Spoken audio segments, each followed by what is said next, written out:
the duck are enjoying themselves. They've been getting along very, very well.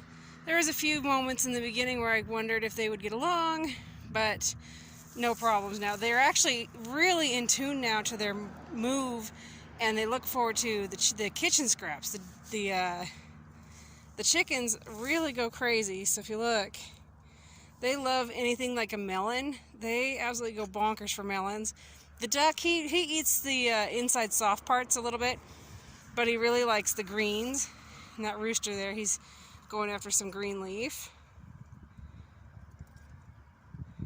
These guys are doing phenomenal, and they'll eat this, they'll scratch it, they'll break it down, and then it'll feed the soil of the pasture.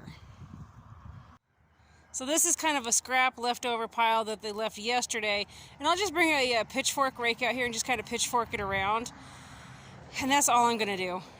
Nature will break it down for me the rest of the way, and it'll just feed the soil. I am going to help prevent flies and stuff.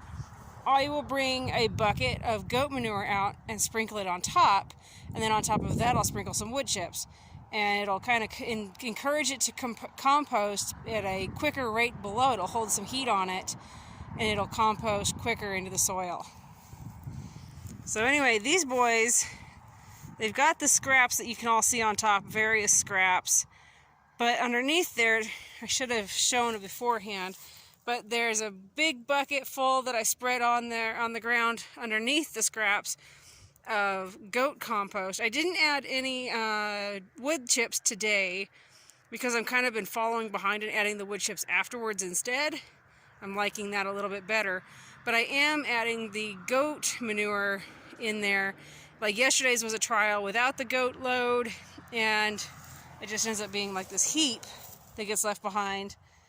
Whereas if I add the matter from the goats, it breaks down a little bit better. They seem to be leaving a better patch behind. So, trying different techniques to figure out what we can do, but the goal is just to make the pasture healthier and keep these guys out on pasture eating and healthy.